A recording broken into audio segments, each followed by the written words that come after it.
Bismillahirrahmanirrahim. Assalamualaikum warahmatullahi wabarakatuh. Pada pertemuan hari ini kita akan mempelajari teorema faktorisasi untuk melihat statistik cukup atau untuk mengetahui apakah suatu penduga atau statistik itu cukup, yaitu dengan menggunakan teorema faktorisasi. Sebelumnya kita telah menggunakan definisi peluang bersyarat untuk mengetahui apakah suatu statistik itu cukup. Kemudian nanti kita akan pelajari kecukupan minimum dan penduga tak bias dengan ragam minimum. Definisi peluang bersyarat untuk menentukan statistik cukup tidak mudah untuk dianalisis. Lebih umum digunakan teorema faktorisasi, yaitu P sama dengan fungsi dari X1 sampai dengan Xn. T merupakan statistik cukup bagi theta jika fungsi likelihood dari sampel dapat difaktorkan menjadi fungsi G, yaitu yang memuat parameter dan statistik, kemudian dikalikan suatu fungsi yang tidak memuat parameter.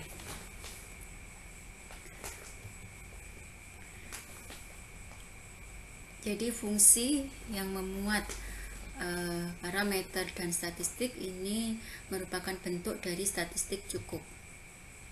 Sementara Hx1 sampai dengan Xn bebas dari parameter θ. Dengan teorema faktorisasi ini juga akan dapat diformulasikan bentuk eksplisit dari statistik cukup atau bentuk langsung dari statistik cukup. Misal, ada n sampel berdistribusi Bernoulli dengan parameternya P dengan fungsi peluang P pangkat X kali 1 minus P pangkat 1 minus X. Kita cari likelihoodnya, yaitu atau ini dengan teorema faktorisasi kita akan mencari statistik cukup bagi parameter P. Dengan cara faktorisasi ini, yaitu likelihood X1 sampai Xn bersyarat P sama dengan P pangkat Xi dikalikan 1 minus P pangkat 1 minus Xi. Kemudian kita uraikan sama dengan P pangkat sigma Xi kali 1 minus P pangkat N minus sigma Xi. Kita bisa tuliskan fungsi ini sebagai fungsi yang memuat parameter P dan statistik sigma Xi dikalikan fungsi dari X1 sampai Xn yang sama dengan 1. Sehingga kita bisa sebut sigma Xi merupakan statistik cukup bagi P. Kemudian contoh berikutnya yaitu n sampel berdistribusi eksponensial parameternya θ dengan fungsi kepadatan peluangnya 1 per θ eksponensial minus x per θ, x positif θ positif. Dengan teorema faktorisasi, yaitu kita cari likelihood X1 sampai dengan Xn bersyarat θ parameternya. Kemudian kita masukkan fungsi kepadatan peluang dari sepadan eksponensial, kita peroleh 1 per θ pangkat N eksponensial minus per θ sigma Xi. Kalau kita detilkan sigma X itu sama dengan Nx bar, maka kita bisa peroleh bahwa 1 per θ pangkat N eksponensial minus per θ Nx bar merupakan fungsi dari G yang memuat parameter dan parameter θ dan statistik X bar, dan dikalikan fungsi 1 sampai dengan Xn yang sama dengan 1, yaitu Hx1 sampai dengan Xn. Dengan demikian kita bisa sebut bahwa X bar merupakan statistik cukup bagi parameter θ. Contoh yang lain yaitu n sampel berdistribusi normal, parameternya mu sigma kuadrat. Dengan teorema faktorisasi kita akan tunjukkan statistik cukup bagi parameter mu dan sigma kuadrat, yaitu likelihood X1 sampai dengan Xn bersyarat mu sigma kuadrat. Jadi ini ada dua parameter yang akan diestimasi sama dengan P kali perkalian dari fungsi kepadatan peluang Xi Ya, kita masukkan fungsi kepekatan peluangnya dan kita peroleh 1 per theta pangkat n 2pi pangkat n per 2 eksponensial minus per 2 sigma kuadrat sigma xi minus mu dikuadratkan. Kemudian ini kita uraikan, xi minus mu dikuadratkan sama dengan sigma xi kuadrat minus 2 mu sigma xi plus n mu kuadrat. Nah, kita bisa sebutkan bahwa sigma dengan teorema faktorisasi ya, likelihoodnya xi1 sampai xn per 1 mu sigma kuadrat, yaitu G sebagai fungsi dari mu sigma kuadrat, sigma xi dan sigma xi kuadrat ya, dari sigma xi kuadrat minus 2 mu sigma xi plus n mu dikuadratkan hx1 sampai dengan 1. Jadi statistik cukupnya untuk mu dan sigma kuadrat adalah P sama dengan sigma xi dan sigma xi dikuadratkan.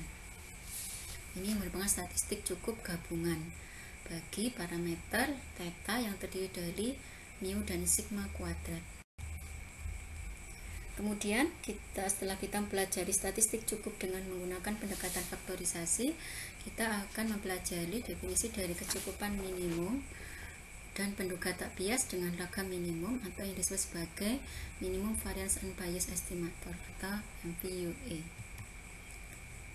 Kita tahu bahwa statistik cukup yaitu sifat penduga, di mana penduga atau statistik yang dibentuk memuat semua informasi untuk menduga parameter. Dengan menggunakan teorema faktorisasi, itu biasa teorema yang digunakan untuk membentuk statistik cukup. Nah, definisi statistik cukup minimum yaitu statistik cukup yang merangkum informasi dari sampel sebanyak mungkin. Ya, itu disebut sebagai statistik cukup minimum, yaitu statistik cukup yang merangkum informasi dari sampel sebanyak mungkin. Digunakan untuk membentuk penduga tak bias dengan ragam minimum atau MVUA bagi parameter. Nah, sementara penduga tak bias dengan ragam minimum atau kita sebut sebagai unbiased minimum variance, unbiased minimum variance atau UMFU ya, itu statistik penduga yang dibentuk dari statistik cukup minimum dan diolah supaya menjadi penduga tak bias. Metode yang digunakan yaitu metode Lyman-Skiff. Metode Lyman-Skiff itu misalkan ada n sampel dari sebaran dengan fungsi peluang tertentu fx bersyarat theta dan atau fx bersyarat theta itu untuk kontinu kalau discrete bx bersyarat theta. Misalkan diperoleh dua realisasi sampel acak yaitu x1 sampai xn dan y1 sampai dengan yn. Metode Lyman-Skiff ini dengan cara mencari rasio antara dua likelihood sampel, yaitu Lx1 sampai dengan xn dan dengan y1. Langkah-langkahnya, yang pertama membentuk rasio likelihood dua realisasi sampel, kemudian mengolah supaya rasio tersebut bebas dari parameter. Langkah ketiga mengidentifikasi statistik cukup minimum sebagai fungsi dari x1 sampai xn dan y1 sampai dengan yn yang memuat rasio likelihood bebas dari parameter. Misal ada n sampel dari sebaran Bernoulli dengan dua kemungkinan realisasi yaitu x1 sampai xn, y1 sampai yn dengan ex-nya sama dengan p. Kita cari rasio likelihood dari dua realisasi sampel tersebut. Kita masukkan p sigma xi 1 minus p pangkat n minus sigma xi, penyebutnya p pangkat sigma yi 1 minus p n minus sigma yi. Oke, kemudian kita uraikan dan kita sederhanakan menjadi P ya, P per 1 minus P dikelompokkan yang memuat sigma xi dan P per 1 minus P yang memuat sigma yi. Kemudian kita gabungkan jadi P per 1 minus P sigma xi minus sigma yi. Kemudian itu tadi langkah pertama. Langkah kedua, agar rasio tersebut bebas dari parameter P, maka pangkat dari P per 1 minus P harus bernilai sama dengan 0. Dan hal ini terjadi ketika sigma xi minus sigma yi nya sama dengan 0. Kemudian langkah ketiga, mengidentifikasi fungsi yang membentuk statistik cukup minimum bagi P, yaitu sigma. Kemudian dari metode Lemon-Skiff ini kita sudah dapatkan statistik cukup minimum, yaitu sigma XI. Selanjutnya akan dilihat ketidakbiasan dari statistik cukup tersebut agar diperoleh statistik yang unfu, yaitu dengan cara dibentuk penduga tak bias bagi P berdasarkan statistik cukup yang telah diperoleh. Kita tahu X itu sama dengan P, atau nilai harapan dari X yang X-nya berdistribusi bernol itu sama dengan P. Statistik cukup minimumnya sigma XI. Kita lihat sifat ketidakbiasan dari statistik tersebut, yaitu menggunakan nilai harapan sigma XI sama dengan sigma ekspektasi XI, dan kita peroleh hasilnya NP. Ini merupakan penduga yang bias bagi parameter P. Agar penduga tersebut tak bias, maka kita buat sedemikian rupa sehingga kita akan bisa peroleh penduga yang tak bias dan memiliki sifat cukup minimum, yaitu dengan cara sigma XI dibagi dengan N, maka P topi nanti merupakan penduga yang tak bias bagi parameter P dan memiliki sifat statistik cukup minimum.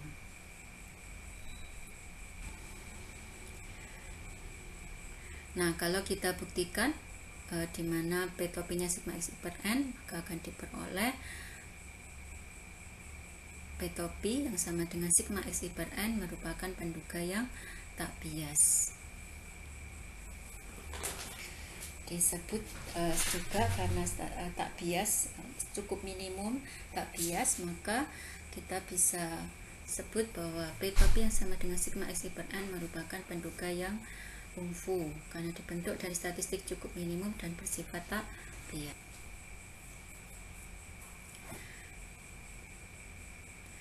Kemudian contoh yang lain, ini dari sebaran eksponensial. Kita bentuk rasio likelihoodnya, kita masukkan fungsi kepekatan peluang untuk X maupun untuk Y, kemudian kita uraikan dan kita peroleh ekspektasi eksponensial minus seperti theta sigma XI minus sigma YI. Nah, agar rasio tersebut theta, yaitu dengan cara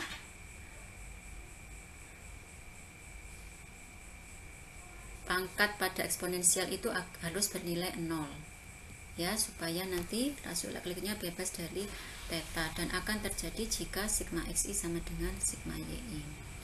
Kemudian langkah berikutnya yaitu mengidentifikasi fungsi yang membentuk statistik cukup minimum, yaitu sigma XI. Kemudian membentuk unfu, kita peroleh ya dari statistik cukup minimum, yaitu sigma XI. Kita akan cari penduga yang bagi theta, yaitu kita cari apakah sigma XI itu tak bias, dan kita peroleh hasilnya sigma XI itu bias, dan penduga tersebut akan menjadi tak bias jika theta topinya adalah sigma XI per N. Jadi ini merupakan statistik cukup minimum ya, sigma XI, tetapi masih bias. Agar menjadi tak bias kita bagi dengan N. Nah, sehingga nanti kita bisa peroleh penduga U.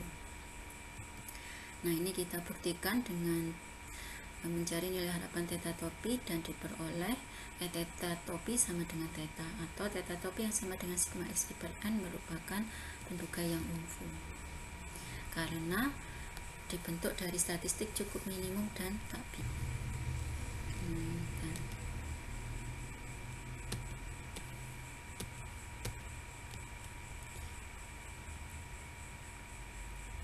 Yaitu X1 sampai Xn kali E pangkat minus seper theta sigma XI kuadrat dibagi Y1 sampai Yn ekspektasi eksponensial minus pangkat minus seperti theta itu dengan menggunakan salah satunya dengan menggunakan fungsi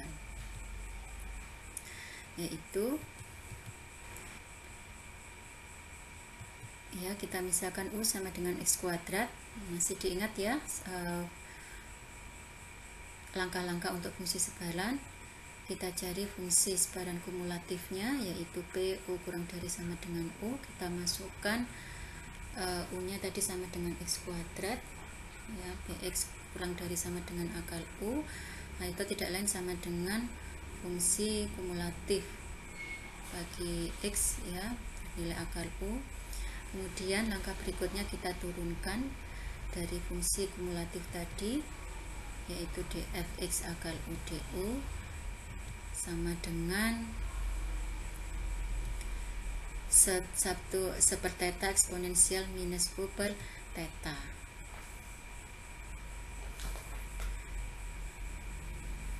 Ya, kita tahu U sama dengan X kuadrat berdistribusi eksponensial theta. Karena bentuk fungsi 1 per theta eksponensial minus U per theta itu menggunakan fungsi sebaran eksponensial dengan parameternya theta.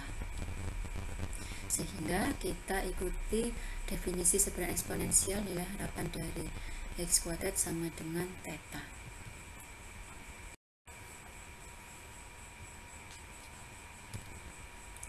Baik, kemudian kita lanjutkan. Setelah kita peroleh nilai harapan dari X kuadrat, maka kita bisa cari nilai harapan bagi statistik cukup minimum, dan diperoleh statistik X kuadrat itu bias ya, karena parameter nilai harapan sigma X kuadrat sama dengan nt. Untuk bisa mendapatkan penduga tak bias, yaitu theta topi sama dengan 1 per n sekali sigma X kuadrat. Kita cari nilai harapannya dan hasilnya sama dengan theta. Jadi sigma X kuadrat merupakan penduga yang umum. Baik, demikian yang bisa saya sampaikan pada pertemuan hari ini. Nanti bisa dilanjutkan dengan latihan. Mohon nanti dikerjakan dan dikumpulkan hari ini seperti biasanya. Demikian yang bisa saya sampaikan. Terima kasih. Saya akhiri dulu. Wassalamualaikum warahmatullahi wabarakatuh.